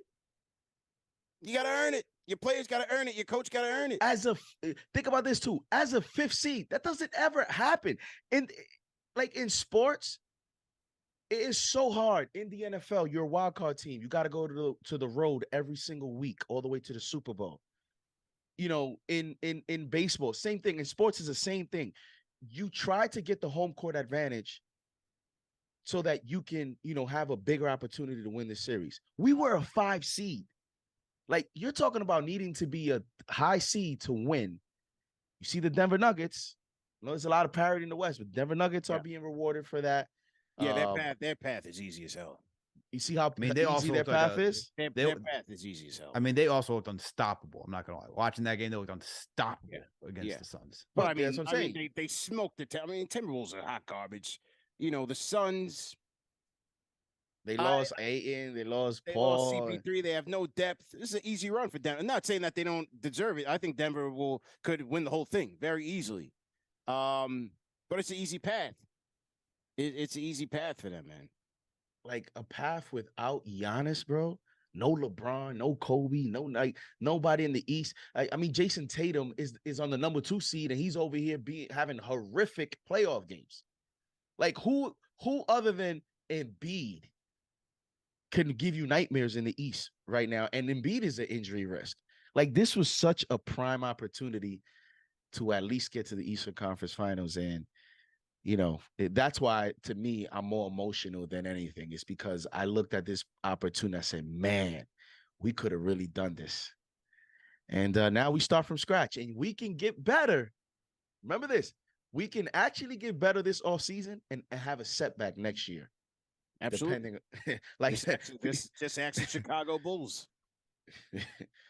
You could actually get better roster-wise, personnel-wise, and actually have a setback next year. Like next year, we could get better and face a certain team in the first round and get bumped. And we're wondering what happened. Well, that's what happened. We didn't take advantage of the path we had. Let me read some of these super chats that have come in. Omar Mustafa says, thanks for the season. Appreciate what you guys do. Tough loss with some awful shooting combined with an awful lineup in that second quarter. But it was a pleasure to finally root for some meaningful games. And plus, we have a star. Okay, so Omar looking at a glass half full. So to Omar. Greg Gardner says, JD, the 6 and 7 man is the difference in the championship teams. Stars will be stars. What you can get from everyone else. Phoenix is a perfect example. It's unfortunate that our bench didn't show up at all this postseason. It was a tough one. Yesterday, Devin Booker went 4 for 13 with 12 points, and Kevin Durant went 8 of 19 with 23 points. I understand what you're saying, but if your stars don't come through in big games, you're not winning. Yeah, you're not winning. You're not winning. Campaign had a great game for them, but yeah. And that wasn't enough. Campaign was 6 of 6 from 3 in the first half, and that wasn't, and they still got smoked. You know who did have a great game? KCP. KCP was incredible. But yeah, great season he's having for Denver, man. Rack City on the Discord. Rack City, let's go. Yeah, we clear? Loud and clear. Hey, look, I know everybody's in a salty mood right now, but I mean, I've always said I had to give Heat a little bit more credit than that because they were the ones that beat out the same Bucks that we discussed, and we don't get blown out by out scheming them. They weren't a better team than the Bucks. We all knew it, but they got out coached, just like we got out coached. There's a lot of looks that have to be looked at on Thibs on how you manage your team and your rotation, and that's a huge part. Everyone wants to blame Randle, which is rightfully so, because there's no reason why, as a team and as a unit, we should feel like the only time we have a chance is if our star player, our point guard, is playing the entire game, and the minute he sits just to get a drink of water, we're in trouble. Randle, where are you? Well, man, couldn't even take a 3-minute breather. He couldn't even stay 5 minutes on the bench. No. And if we're paying a guy that much money and treating him like he's a star, and he can't pick up the slack for not Julius, for Brunson, that says a lot. He has to go. So coaching is a big one. Again, respect for Heat because they outcoached the Bucks, the same team we were afraid of. They outcoached us. But Thibs has to be looked at, and Randle, he's not built for this. He's not built for the way the team's built right now. He's not it. Yeah. Hey, you're right. But might be stuck with him. We'll see. We'll see how the offseason goes. D-Block 1755. D-Block, let's go. Fanchise channel members calling in heavy tonight. D-Block, let's go. Can you hear me? Loud and clear. Yep. Yes. JD, let me salute you on your play-by-play. You did a great job. Thank you, man. And to y'all guys, y'all helped me get through this season. Appreciate it, man. Right now, I feel like crying. I listen to y'all guys, and I'm trying because I want to say the season overall was a success. But Thibs has reached his ceiling. I think it's just a disgrace. Y'all keep saying he's a defensive coach. The way he coached this team on defense, all of this switching. You say, CP, I heard you say he got to work with the personnel. Okay, he got to work with the personnel. We as fans, we looking at this team. You look at these players. Why are you switching? The way we left all of these Miami players wide open for threes, it was throughout the whole series. It drove me crazy. Why you not playing man-to-man or play zone? You play to the strength of your team. First of all, when you put Hartenstein and you got RJ in there, they not athlete. They don't got the athleticism to stay. RJ can't really guard anybody. Truth be told, he cannot guard. And when he's on the offense, I get it. He want to drive to the hoop. But I wish somebody would talk to him. I need to know what is his thought process. The way he drives the ball to the hoop, he has his IQ. He has no IQ. He runs into double teams. And I'm going to cut that short. And then let me get to Randle. This dude, he's not even a third out. He needs to go. Because once his attitude, man, did you see that play before halftime? How he just turned the ball over? He didn't even run down to play defense. I'm hurting. I'm really hurting. And I just want to say I appreciate y'all. It's an honor and privilege for me to be a KnicksFanTV member. Appreciate you. Got me through this. I want to say it's overall success, but I'm hurting because this was our chance. And I didn't think we're gonna win the championship, but we should be playing in that next round. Appreciate it, man. I thank you guys, man. Appreciate it. Yeah, it was tough. It was definitely a tough loss. But playoffs expose your flaws as well. And there's no way this team's going anywhere if they can't shoot. You're asking a lot from your stars. You're gonna wear Brunson out, man. He gonna be rocking Patrick Ewing ice packs in 2 years if they don't get this man some help. Get this man some shooting. So we need shooting, man. You're not going to get too far if you can't shoot the ball consistently, man. Effective field goal percentage. Knicks are never there. They are never there. You have to up that. You have to be efficient, and especially in the playoffs. You got to be efficient, man. They're going to need another ball handler, too. Either that or Quick has to take the next step. Because when you look at a core of RJ, Grimes, McBride, like these, who else? I have RJ, Grimes, McBride, Josh Hart. Like these forward wings positions, I just named you 4 players within their rotation somewhat, and none of them are strong ball handlers, you would say. So that's another thing that the Knicks have, a weakness of without, and it definitely got exposed without Quickley there. Yeah. And even Quickley, there's certain times where certain athleticism bothers him. So they need another, need another point guard. Need a backup point guard. They need another guard. Yeah, they need another point guard. They need another guard. The question is, like, with all this that we won't know answers to until the following season, is that who can now add to their game, right? Because we keep saying we need somebody. But as we saw this season, like Quickley took a step forward in his development. We saw RJ take a step forward during these playoffs. We saw Grimes take another step forward. Who can now add those skills that we need to this team this offseason? So I know we're saying we need a lot of things, especially shooting, but who can add to those? Who can add those traits that we need on this team? Who can be that person? And that's another thing for the front office, right? When you balance who you're trying to bring in this offseason, who you want to resign, who do you have that faith in to take those next steps in their development to supply those needs? True indeed, man. Salute to Obi-Wan Jabroni. Welcome to the Fanchise channel memberships. Obi-Wan Jabroni. Sean Kelly, $20 super chat says, thanks everyone at KFTV for keeping us informed all season long. It's a brutal loss, but I feel hopeful for the first time in years. We are young and got a lot of picks coming to us. Also, Mitchie ain't no snitchy. Salute, man. Salute to that guy. Stock Chasers on the Discord. Stock Chasers, let's go. Yo, CP, Alex, JD, what's good? You hear me? Yes, loud and clear. How are you? All right. I'm all right. I'm all right, man. Listen, I just want to give you guys a shout out for being there for us throughout the whole season. You guys been great. Shout out JD.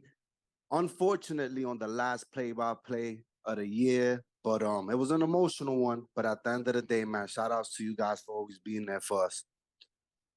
Appreciate it, man. Appreciate it. Yeah. Real quick though, Yeah. man. Every time I call in, I'm the one talking. But this time, CP, I want to ask you a question, man. Because I was having a conversation with my girl, and I'm just like, okay, so then am I gonna really have to watch Thibs and Randle here for another 365? Like, that's the question I'm asking myself. Because I'm excited about Brunson. I'm excited about the youngins. But when I saw Obi Toppin have to sit after hitting them 2 threes, man, like it just really irked me. It irked me, and it kind of just like, I can't even explain it. So now my question to you is, because you're saying we're not gonna get rid of Randle while Thibs is here. I think agree. what I'm saying is I think the Randle trade is very difficult. He just made an All NBA third team. It's a very difficult trade. And the Thibs is they're in lockstep with the front office. He just made All NBA. Who cares? They just overachieved. Thank you, JD. Like, who cares? He made All NBA 3. So what? Because they're not gonna just dump him. So what? They're not just gonna dump him for nothing to appease the fans. Okay. I understand you're not that, just CP. Gonna dump but him now, where I've been calling for that for 3 years. But what do you see us in 2 years, CP? Give me some direction. Like, what we doing? You gotta see who's out there. You gotta see who's out there. Like I said, nobody saw Donovan Mitchell become available in the offseason. They didn't get him. But what I'm saying is, you don't know who's gonna be available. You don't know who's gonna be available. But the idea, I said it, how many times I've been saying they need to trade Julius, but they're not just gonna dump him. And to think that they're just gonna get top dollar, 2 first-round picks for him, it's a hard trade to make, is what I'm trying to say. Bottom line, it is a difficult trade to make. Okay, I get that part. All right, so basically, we're gonna see what we do, but all right, man. It's irking me because I'm like, dang, we gotta keep doing this thing, man. Like, and all right, like it's driving me crazy. But thank you for the call. I appreciate you guys, and I hope to continue to see you guys in the off season. All right, we got a lot to talk about. All right, yeah, it's got a lot to talk about. It's gonna be a long off season, man. Hang in there. I mean, you guys tell me right now. If you guys have the Randle trade, throw it out there. Who are you trading Randle for to get better? The expectations are now high. It is not to pull it back. 2 years ago, they made it. The expectations were up. They took a step back. They got Brunson. You have your superstar here now. 2 years later, now you made it to the second round as a 5th seed. You want to tell me now they're gonna try to peel it back? It's not necessarily peel. I don't think they would peel it back. I don't want them just to trade Randle for nothing. I still want to get value out of the guy. But to JD's point, with the way I took his point to what does it mean to be an all-star, all-NBA? I mean, look, you have Eric Spoelstra saying, how is Brunson not an all-star, all-NBA, right?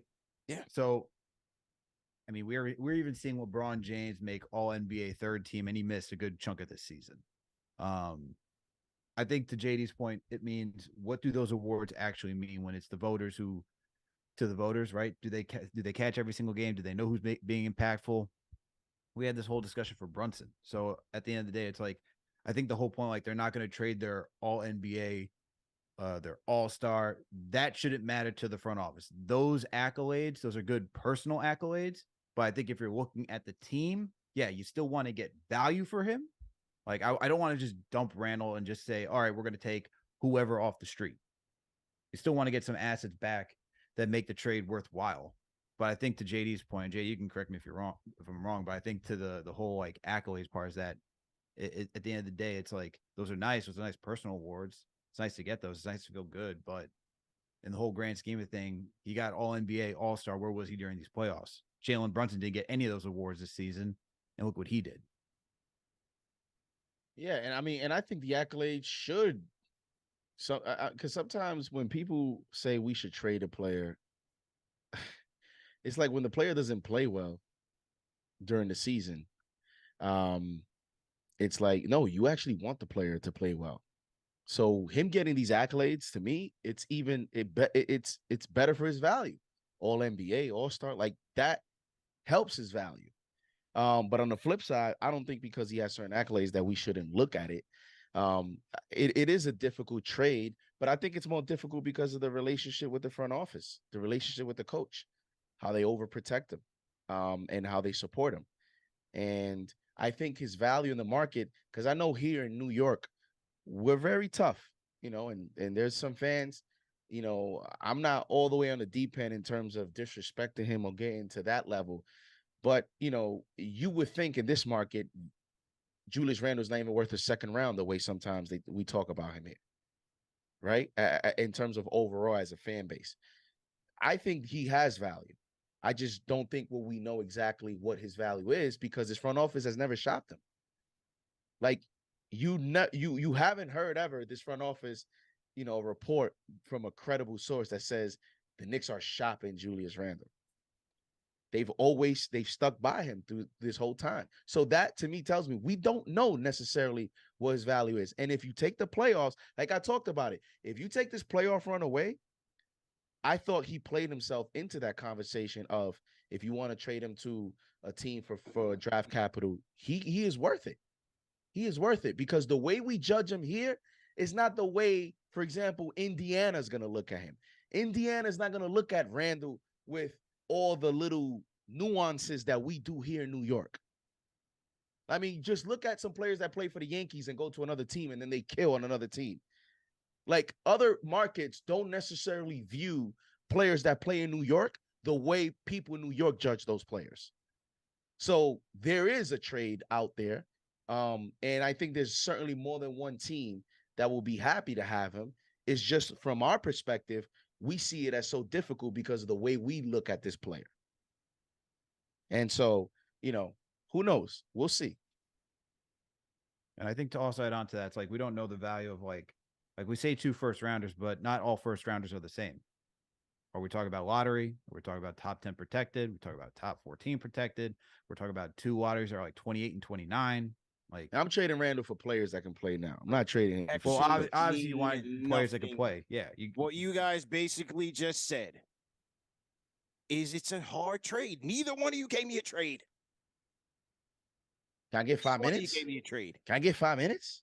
You asked me to do stuff on. You asked me to look at salary cap on the spot, man. You both waxed poetic about this thing, and neither one of you gave me a trade. There are trades. It's just do you make it? There are trades. It's just would you make I'm not talking about a mellow trade for Enes Kanter and Doug McDermott. I'm talking about a trade that can help this team maintain their let me ask you this. Let me ask you this, because it's going to be talked about. I'm not saying I would do it. Yeah. But it is something to think about. And it's it's going to be popular. This player has a lot of flaws, especially in this New York market. Could eat him alive. However, don't say Karl Anthony Towns. Please don't say Karl. Yeah, please don't say that name. Well, that's the number one guy that's going to come in. Oh my God. That's the number one guy. Put him at center. More spacing for an RJ. You know what they're going to say? You guys wanted your stretch 5? Well, that's your stretch 5. Put RJ at the wing. More spacing for Jalen Brunson and RJ to get to the basket. Get another wing. Get maybe a Jeremy Grant. Put him at the 4. Jesus. I'm just saying. Stress. I'm just saying that's gonna be the first talk. You're gonna hear Zach LaVine. You might even hear some Dame Lillard if you want to go Donovan Mitchell, Jalen Brunson route with 2 6'1" guys. And I don't even know if Dame Lillard's 6'1". I think he's under that. Like, in other words, what I'm saying is, the front office is going to have to make, unless Luka, a Giannis, and Embiid, unless like a guy that becomes available that you and I can debate, like we are for sure, we know that guy has to be a Knick. Unless that guy's available, I'm telling you right now, you know what this front office is going to have to do? They're going to have to make another Brunson risk. They're going to have to make a move that they're going to get criticized for, and they're going to have to hope it works. Because I'm also seeing a lot of Porzingis. Oh, Jesus. Right? I'm seeing people in the chat saying Porzingis. He's been on that PR tour, man. He's been like, New York was I'm great. seeing people in the chat say Porzingis. What do you think Porzingis is going to do in the playoffs, man? They're going to break him in half. But here's the thing. Now you're talking about a 7'3" guy who's going to be 28 years old in August with leg injuries. Right. So you when you start to see Zach LaVine, can Zach LaVine win this and that? Dame Lillard later in his career, crazy contract. Karl-Anthony Towns, does he have the mental makeup? Is he a younger version or more talented version than Julius Randle? Like, every player that's going to be on the market is going to have question marks. There's not a perfect player that's out there unless it's literally Giannis. Joel Embiid, okay, you're going to give up the whole farm for a guy that could get hurt and is going to enter his 30 years of age? Luka can't play. You guys want to make videos on Twitter about Julius Randle not getting back on defense? You guys want to make videos on Twitter about Julius Randle complaining to refs? Oh, you don't know nothing when it comes to Luka Doncic.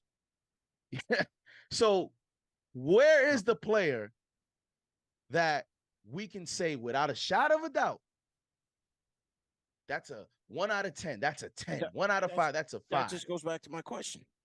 It just goes back to my question. Again, we'll see what happens in the offseason. Anything is possible. Somebody bring up DeAndre Ayton, CP. DeAndre just got cooked. He's soft. No thanks. Got a little. He got interviewed after the last game. Talk about, yeah, I'm gonna get through this and that. Yeah. He says, I feel good. And next thing you know, the report quit on his team. He quit on his team. He completely quit on his team and his coach. But Jaylen Brown. A lot of people are saying Jaylen Brown in the chat. Brandon Ingram, young talented player, but Brandon Ingram still has a lot to answer. I would love Ingram. Yeah, I would love Ingram here. We need a true wing. I would love Ingram here. But again, like, an Ingram trade to put Zion with Julius is not going to happen. A Levine trade to put Julius with Vucevic is not going to happen. This is what I'm saying. This is a hard trade. I've been saying trade this man since he got here. Pack his bags. But that's why CP, I think if they want to, they can find a trade.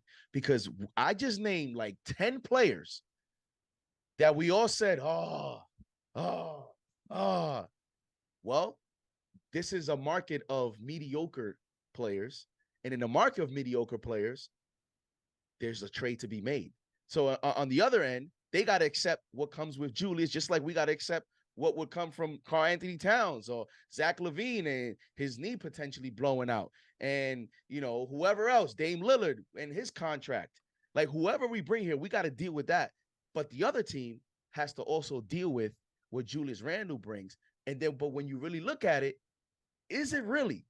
Because if you're a small market team, you're talking about a 27, 28-year-old with a very, very solid contract. And if you're the Houston Rockets and you're Ime Udoka and you're trying to, easily become a playoff team, like he said, would you be open to taking a Julius Randle, setting up a 3-team trade with the Knicks? Like, there is trades to be made out there.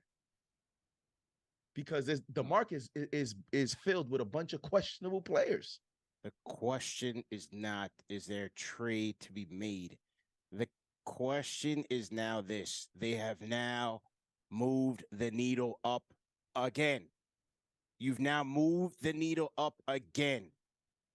You went from 4th seed, first round out, to no playoffs, to now 5th seed, second round. There is no turning back right now. There is no turning back.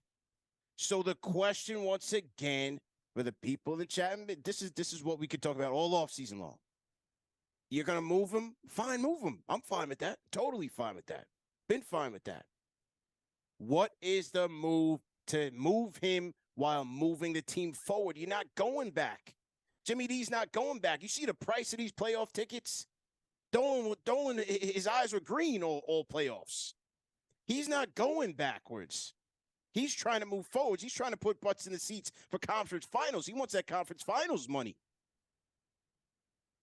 So the Randle, this is why it's a difficult trade. Yes, you could just trade him and go get your Enes Kanter, Doug McDermott in a pick and move forward.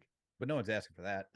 but what to say, Porzingis, you're talking about an all-NBA all-star player who, when he's cooking, can be a shot creator, can be a guy that draws double teams. Let's not forget that. So then you're saying there is value then. But when he crumbles like this in the playoffs, it's a tricky thing. It's a tricky trade to make. Show me the lottery team that's going to be, lining up, clawing over each other to get him. They want to go get Harden. They don't want Julius Randle. Well, if they get Harden, maybe want to pair Harden, Julius Randle. Who knows? For Ime Udoka, as JD is saying. You guys are looking. You guys got 2K glasses on right now, man. You guys got the 2K glasses on, like some of these people in the chat, man. I'm not the one to say. I'm just bringing up scenarios that conversations that could be had. I'm just being facetious. Let's see, man. You think Udoka didn't go there to rebuild? No, certainly not. Certainly not, man. So, and the expectations on this team, CP, you think going into next year, first round appearance is enough? No way, Jose. No way, Jose. People say that in the chat, I'm making it more difficult than it is. James Dolan is the owner, isn't he? They're not going backwards, man. They're trying to go forward. So unless they're packaging Julius in a blockbuster for Embiid and all the damn picks, or Jaylen Brown, I just don't see it. And that's why I said it's a mediocre market.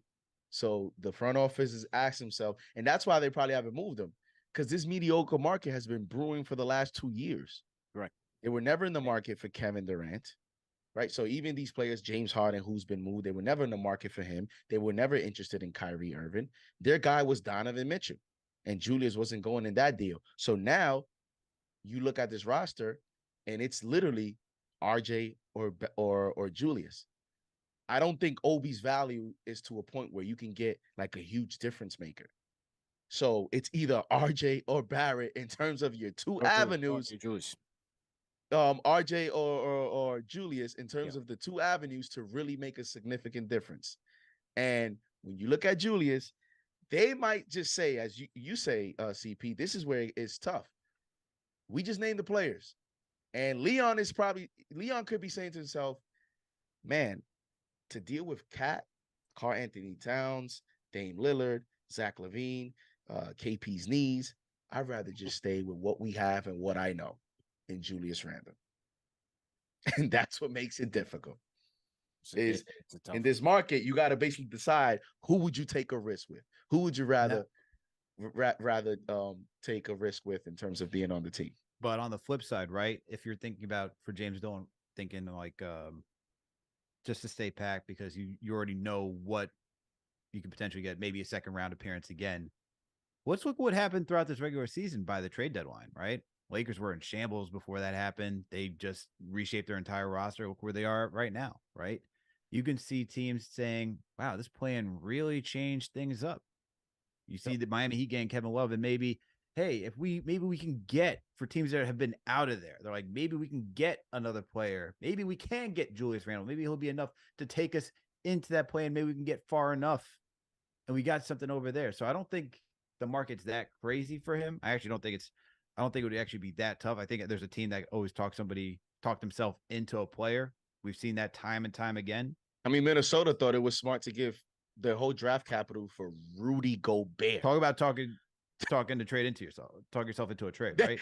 That front office somehow thought that it was an amazing idea. They thought they were going to win the offseason. They thought they hit the jackpot by putting a 7-foot, no offensive center next to another 7-foot guy with a downhill perimeter franchise cornerstone in Anthony Edwards. There was a front office, professionals, qualified people that went to school, got degrees, and all that stuff. And they thought this is the offseason. This is how we're going to be a championship contender. Only thing, and we'll get to calls in a second. Only difference, right, with the Lakers thing is that, like, they already had their pillars, bro. They had the greatest player, one of the greatest in the game, one of the best in the game when healthy. They had their pillars. All they had to do was untie the knots of a brutal Westbrook trade that they should have never made. And luckily they did that. And right now they're in a good position to move to a Western Conference Finals, which is remarkable. But they had their pillars. They already had their pillars. But I'm not saying you add Randle as a pillar.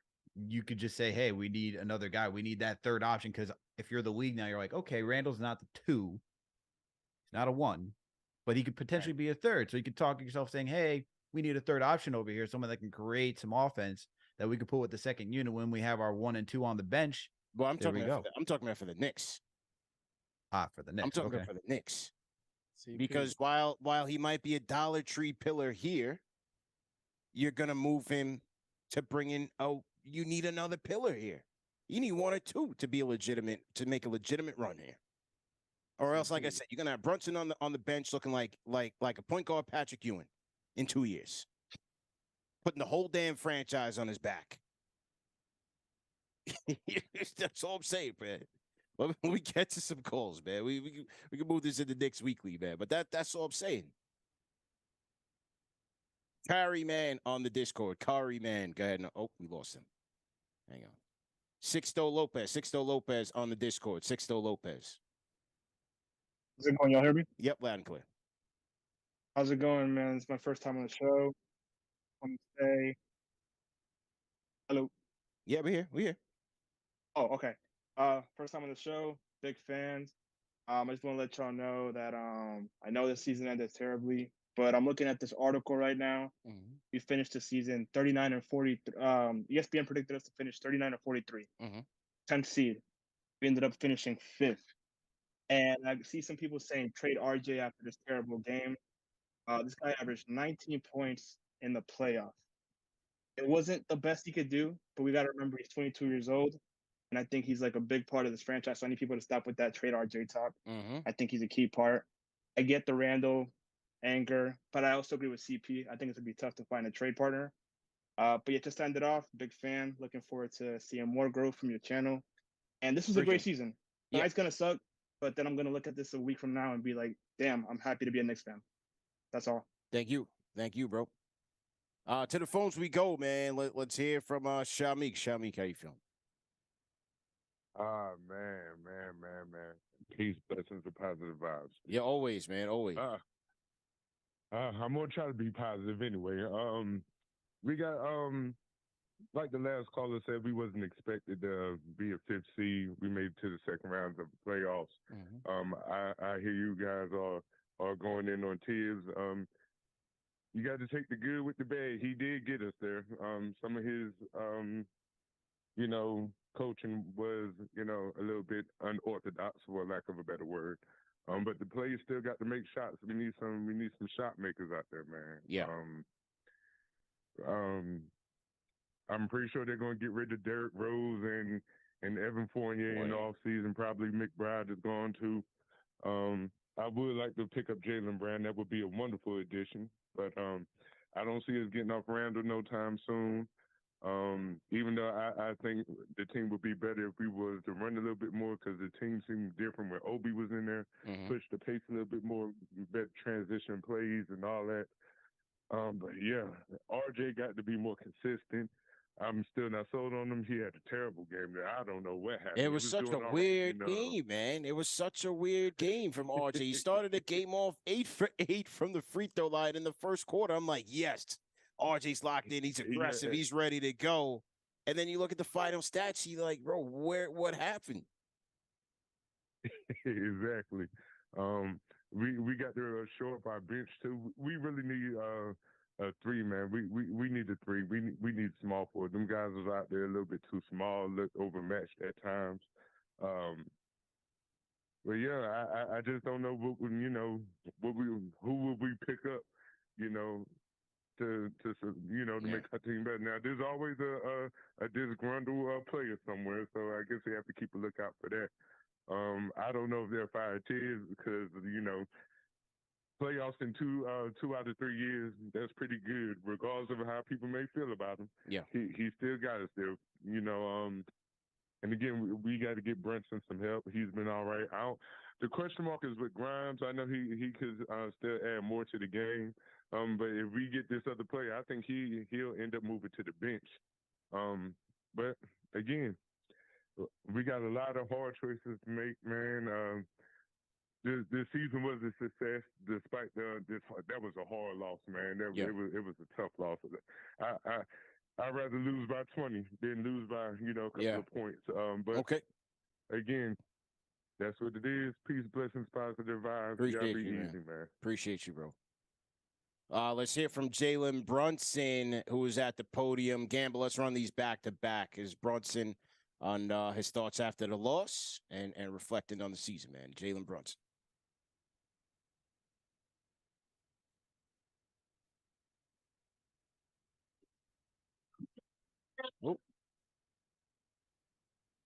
Oh, I don't think we have it. Do we have it? At all. All right, let's scrap that game. We don't I don't think we have it. Yeah, they didn't. You just gotta give them a lot of credit. They didn't play like an 8 seed. Yeah, no audio on that. All right, well, we'll get back to that one, man. Conscious Professional on the Discord. Conscious Professional, go ahead. Oh, he said we good. No, they're saying we good.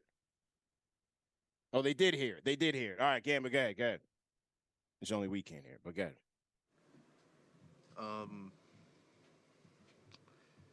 You gotta give them a lot of credit. Yeah, they didn't. You just gotta give them a lot of credit. They didn't play like an 8 seed at all. I mean, they're unbelievable. So the utmost respect for them in that organization. I like the way we fought this past couple games. Down 2 with the ball, I gotta give us a chance to even get a shot attempt, and the turnovers is unacceptable. So yeah, it's tough.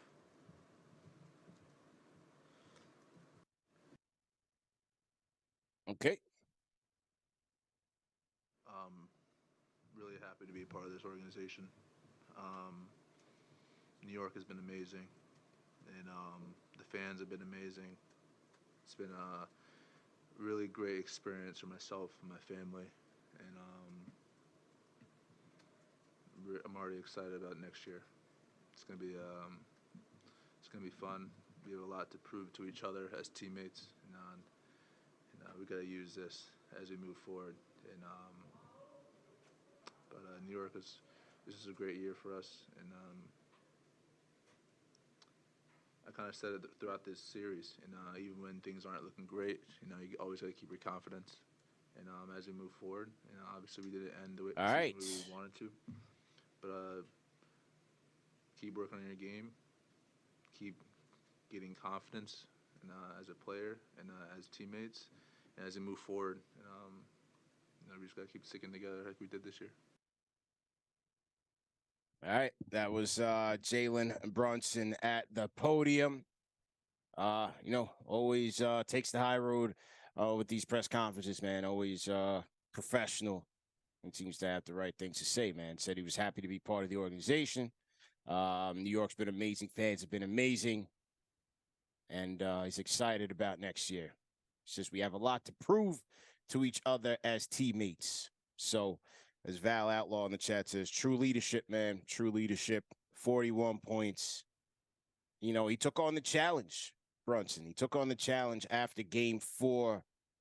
Says we have to be better. I have to be better. That's his signature after he has a bad game and comes back in a major way. He had 34 points in game 4, 38 in game 5, and 41 in game 6. He put his money where his mouth is, man. And I wanted this one for him. It just wasn't meant to be. Heartbreaker for Brunson, man. What do you guys think about his performance outside of that? I thought it was, look, he did everything possible outside of this game to keep this team in it. Saw it throughout the Cavalier series. Saw it throughout Miami series. He was the only guy that consistently showed up and was able to keep this team in games, even in game 3 when it was just horrendous. Even his worst game, he still was able to put up 20 points, right? And we could dissect this game, be like, he could have passed more and done stuff like that. But the one thing that you see in his leadership is that he's always willing to step up to the challenge. He's not afraid of the big lights. And you can tell from this presser that it's bugging him. You saw how he highlighted that turnover. And you just hear it in his voice that he wish he could have had it back. He wish he could have did something different. He wish he just had a shot. But it's moments like this where you know he's going to go into the offseason seeing how the competitor he is and how he's always improved every year he's been in the league, that he's probably going to come back and figure out what else he can add to his game, how to be better. And just that's just the true form of leadership, man. And it's like to be a fan watching just him as a Knick and just knowing that he's on your team, it's phenomenal. That's the guy that you want to lead your franchise. I mean, what can you say? What can you say? This kid, this young player bet on himself. You know, leaving. I mean, think about, although a lot of us on the outside thought it was because of the connections, the roots and all that stuff, saw it as a pretty much a easy decision, but it wasn't. I mean, this guy left Luka Doncic. He left what people would say was a much better situation than the Knicks. And he bet on himself. Terrible. He bet on himself to come to a big market. He bet on himself to become the guy in a big market. And he bet on himself, you know, playing a position in which this market, we have been just starving for a point guard. Starving for a star. I mean, how many times as a Knicks fan do I see highlights of another star? How many times do we see a star come into the Garden and we're salivating at even having mediocre stars, but because we don't have one, we're so thirst, you know, we're dying to have one. We'll you know, buy ourselves into thinking that this guy who's mediocre on that team would be great here just because we haven't had that taste. Yep. And Jalen Brunson has come to New York City and has put the Knicks on the map. It's funny to say I say on the map. Yes, they put us on the map. He's put us on the map. Outstanding season, man. You know, the fourth player in NBA history to make more field goals than the rest of the team combined when facing elimination. Joining LeBron James twice, Kobe Bryant, and Penny Hardaway. Are you kidding me? Are you kidding me? The rest of the team scored 51 points. He had 41. At 41, bro. At 41. He made more shots than the rest of the team combined. Crazy. Combined, bro. And time again, when we got down at that point, I thought, yeah, we're about to give up the ropes. And he would not allow it to happen. This guy was a warrior. And you know what's crazy? I don't even think he was 100%. I was just going to say that. Think about the injuries, man. Think about the foot. You know, there was mystery around the foot. They weren't so sure what was going on with that. It was just lingering pain. Then the hand, his hand was still wrapped to finish the season. And then the ankle. You know, all these happened in the second half of the season and later, late. ACP, actually what's so crazy is we didn't expect this to happen, but this might have been the best thing that could have happened to this front office and to this franchise, because it is so difficult to make trades and improve in the NBA. Unless you're constantly in the lottery every year like OKC and you have a chance to get top draft pick players, it is so hard to make the right moves. I mean, look at the risk the Lakers took and they got rewarded by it. Like, it's just so hard. So think about if Brunson would have just been, you know, a solid player in this season. We're still thinking big picture. Where are we going here? Like, what are we doing? But what you found out as a Knicks fan base, as an organization, you got to start. Like, now we got to really start thinking the next step. Like, now we got to start thinking, how do we build around this guy? Because I don't know that we thought we were going to get a superstar, but we have one. Yeah. So now we have to really start thinking big picture here. And let's see if we can seize the moment and build a championship contender. Let's go to the Spoelstra. Let's go to the Spoelstra comment on Brunson real quick, and then Al just finish off the Brunson topic. Because softer doubles able to accomplish down the stretch. Not a whole lot. The draft. Yeah, I mean, how was that dude not an all-star or all-NBA? I haven't even like really checked the all-NBA. Have those come out yet? Yes. Oh, they have. That's how intense this series has been. He should be on one of those teams. I wish he was still out west, but man, you got to respect him as a competitor. He's like a lot of our guys in the locker room. He's got an iron will. There's something about these Villanova guys. They're tough as they come as competitors. And, Kyle, I told Kyle at some point during the series, I said, don't ever forget you were the first one, okay? But Jalen's taken that baton for sure. He's just an incredible competitor. And, we came in with some different ideas, trying to get the ball out of his hands, and then he went to a different thing, 5 out of 10 from 3. But that's what great players do. You just, you figure different things out. All right. That's Heat coach Eric Spoelstra with high praise of Jalen Brunson now. And, Spoelstra, who prides himself on defense and multiple defense and multiple schemes and never committed to a scheme, always looking to adjust. Jalen Brunson shredded that up, man. Like I said, 34 in game 4, 38 in game 5, 41 in game 6. Cooked. Puts his team on his back, man. And no accolades, absolutely. The all-snubbed team is what he made on everything. All-NBA, All-Star, most improved, everything. Yep, and you hear how Spoelstra said just trying to figure out different ways to make sure, like how Thibs did against Garland in round 1 against Cleveland, right? Make sure that the ball was out of his hands. You hear Spoelstra's trying to do the same thing, and yet Jalen Brunson just being able to respond to whatever the defense threw at him and just saying, you know what, I'm still going to put up points. You're not going to stop me. Man, just lucky that he's on our team. But look, Knicks PR tweeted out that Jalen Brunson's the first Knick with 3 straight 30-point efforts in the playoffs since Patrick Ewing in May 1990. That's quite a feat considering, and look how long it's been since 1990. 1990. All right. And it's funny. I was just thinking when we did weekly, and I think we were covering free agency when we got Brunson, or maybe it was a different weekly, but we had that conversation on how everyone was saying that Jalen Brunson is not the answer. He's not the solution. Remember that? Remember that last offseason? He's like, he's not the final piece. Like, talk about 90 seconds. Talk about what was it? The overpromise, man. Like, not the overpromise, but the over deliver.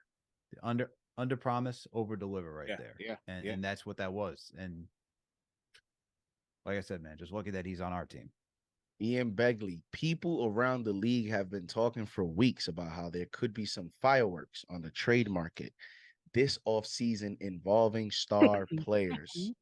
The Knicks have the assets to be involved in those conversations. So let's see. Let's see. As we watch the Warriors run end. Yeah. 110 to 88. How about the Lakers turnaround, man? How about that, man? Let's go overseas, man. I think this is Australia. What's your name? Where you calling in from? Hello. Hello? Yes. You're live. He wasn't ready. We caught him off guard. He's rearranging the furniture. Hello. Oh yeah, I'm here. Yeah, who's this? Hello? Yeah. What's your name, man? John from John from Melbourne. Sorry, no, just doing stuff around the house. I can tell. What's going on? Yeah, no, just a bit jibbed about the game, but with Brunson at the end, I thought they ISO'd for him when they cleared out, and then but then too bad that he turned it over. So let's hope that he learns from it and does something like Johnson did. Like when they lost in the finals, when he took all that loss in and then turned it around the next season. Turn it around and bounce back. apart from that, it's going to be a pretty interesting off season. I'll say that what do you call it? Randle's a keeper, man. Yeah, just one more season. Yeah. Okay. Yeah. But great show, guys. Appreciate the season. With you guys, CP, Alex, JD. So thank you. John, your name, right? John was your name, right? John? Yeah. All right. Thanks for your call, man. John calling in from Melbourne, Australia, man. Tapping in. Salute to John, man. We totally caught John off guard, man. He was not ready. He was away from the phone, had it on speaker. We definitely had John on hold for like an hour and change. It happens. There's a lot of people calling in. We try to get to everybody. So my man was, it's afternoon time in Australia, so he's eating his lunch. Got this phone on speakerphone, long distance, not even knowing what's going on. Probably reading, taking a nap, He's like, hello. You heard the chairs moving in the background. Diving over furniture, trying to get to the phone. Hey, we got to be ready, John. We coming with assists, man. We coming to pass it, man. You got to be ready. Can't be turning it over like the Knicks did the entire series. We'll move past that, man. Got to take care of the ball, man. Got to take care of the ball. Let's hear from Quentin Grimes real quick on his thoughts on the season, man. Quentin Grimes.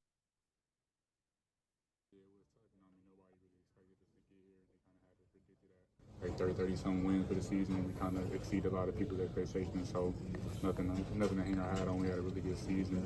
I can't ask for a little better than for guys, really. Yeah. All right, that was Quentin Grimes. Says nothing to hang his hat on, nothing to hang their hat on. Good season. Who's got the music on in the background? Is that my guy on the Discord? Was that JD or Alex? I don't got music. Yeah, that was Quentin Grimes. Thought it was defensively. I don't really want to do review everybody's season, man, because we'll be here all night. But that was Quentin Grimes. JD, you have the RJ soundbite. Let's just run through the soundbites real quick. Give everybody let everybody hear what people have to say, man. Said JD, I'm not producing. No, Gambler. The Gambler is what I meant. Go ahead and play the RJ joint. Well,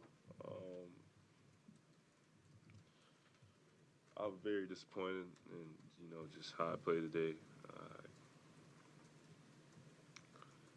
I don't know. It's a lot right now. You fight for something, you want something so bad, and then today I personally did not. I don't feel like I played my best, so it hurts, but it's good to have experiences like these. You can learn from them. They're a very good team, very experienced, very poised. So we can learn from that. Okay, that was RJ's thoughts on the game. Disappointing, he says. Terrible.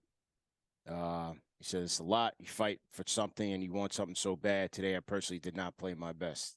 Yeah, it was tough, man, because, RJ was certainly trending in the right direction this playoffs, this series, Cavs series, left a lot to be desired, but Heat series really, I thought he really started coming on stronger near the end of the Cavs series into the Game 3 he came on during he did during the Cavs.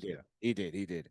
So yeah, just tough to see that wasn't his night. I thought got into some foul trouble, some tricky turnovers. Yeah, just a disappointing one, man. I wanted this one for RJ as well, man. I want to see him play well today, especially the way he started the game off very strong, very focused, determined. Just wasn't meant to be, man. This just wasn't meant to be, man. And any thoughts on RJ's game before we wrap it up? You just wish he could have played better, man. But if anything, well, players sometimes go through. I mean, we just saw Tatum have only 3 points through 3 quarters yesterday against Philly. RJ still has room to grow. He still has room to develop. If anything you can take away from RJ this series is that without really adding anything to his game, he was still very effective. Yeah. Right. And and again, he didn't play well tonight. Didn't have a good game 3 either. No one really had a good game 3 against Miami. But still, to see his ability to not add anything and still be that impactful, I thought his defense was better than what it was during the regular season. The fact that he did all that during the playoffs says a lot about him as a young player moving forward, and I think you can have some optimism in his trajectory as a player as a Knick. RJ had a overall took a step forward in these playoffs. And I think the best defense he's played, actually, it's crazy because